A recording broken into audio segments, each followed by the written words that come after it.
Previously on our underwater photography series, we have shown you the anatomy of the setup that I use for both macro pictures to take pictures of little tiny critters and wide angle pictures to take photographs of larger animals and objects. But what if you want to shoot video? How does that differ? Well, today we're going to show you the setups for underwater videography for wide angle and for macro critters. Welcome to Everything Scuba. Today, we're going to move into the videography portion of the show, and we're going to show you a couple of setups that I use to shoot wide angle and also macro shots using a little bit of different lighting techniques than we would say for photography. Let's get to it. Hey guys, welcome back to Everything Scuba. I am Lyell, and if you are a first-time viewer to our channel, welcome. We are here talking about, well, everything related to the world of the sport that we love, scuba diving. So solo diving, side mount diving, boat diving, you name it, we love to talk about it. So if you're like us and you love to scuba dive into Everything Scuba by hitting that subscribe button down below.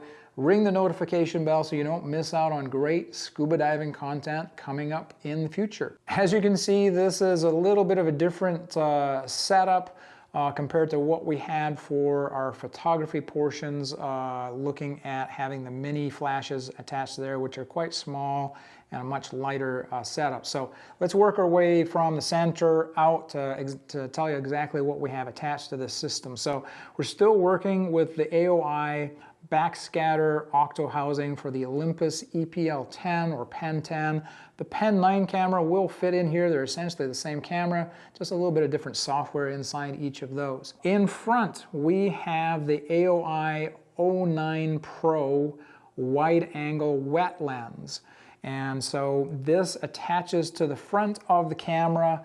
We showed you this previously with the bayonet quick connect disconnect system, and that's really nice to have with this lens. Number one, the lens is heavy. Manipulating it underwater, trying to screw it on and screw it off, I'd want to have it tethered because I'd be really nervous I'm going to lose it. We have to burp this lens underwater, meaning we've got to remove the air that is between the housing port and the lens to flood it with the water that we are in. So we have to actually disconnect it, flood out the air bubbles, and then reconnect it. And so that quick connect system, we reviewed that in a previous episode.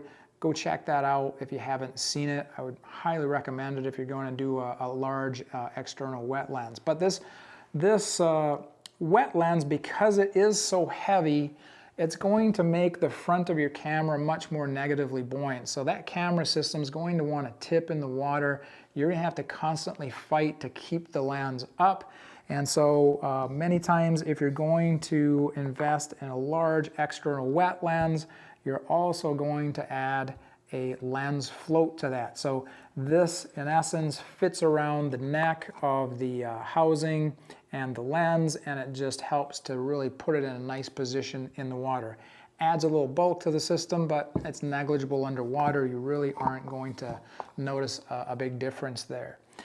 This lens is going to give me about 130 degrees of wide angle view. It's not a true fisheye 180 degrees, but the bonus to this is I'm using it with the 14 by 42 millimeter lens inside of here, which I could never capture 130 degree view with that.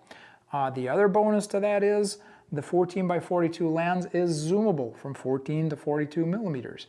And so even though I have this wide angle lens on here, because it's a wet lens, I can zoom in and out. If I can't get quite close enough to an object, I have the capability from the top of the camera to zoom it in. If I had a dedicated port that was attached to the front here with a 180 degree fisheye lens, then sometimes I'm stuck at that focal point. I don't get a chance to zoom in and out. So it's the benefits of one versus the other. Working our way out, we have attached to the handles on our tray. These are two large floats. Each have 520 grams of buoyancy or lift. And these are an interesting float. These are made by a company called Kraken.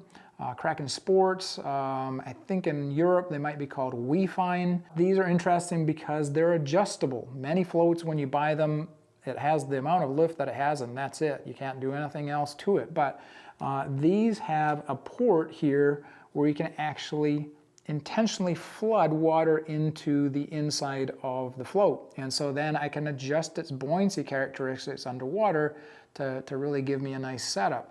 And actually, our friend Matthias Lebo did a great review on this particular float. I'm going to drop a link up above if you want to go check out that float if you're interested in learning more about it. With this setup on the end, we have two large video lights. These are also made by Kraken Sports or WeFind.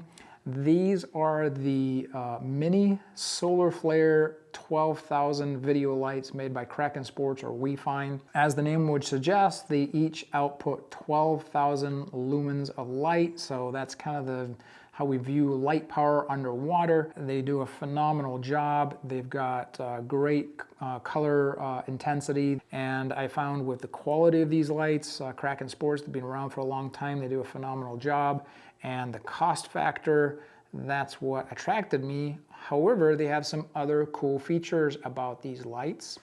You might notice here, you might be like, Lyell, these are video lights. Why do you have fiber optic cables running to those video lights? I mean, it's not like they're strobes, or are they? So there are two ports on the top of each of the lights here. These have the ability to be able to set into a strobe mode.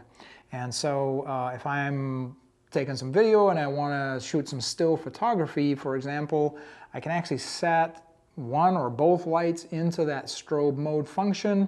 It puts it into a very low power setting, and then when I activate the shutter of the camera, internally it's going to send that signal through the fiber optic cable into the light to strobe.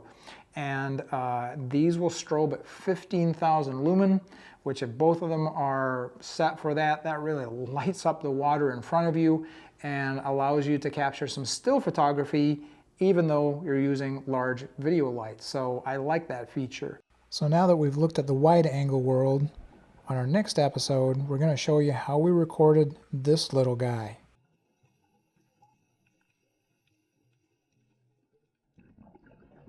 What do we need in terms of lighting and the setup to record macro videography and get great images? Click the link down below to go to the next video, or if you want to check out the rest of our photography series, click the button on the upper left hand side.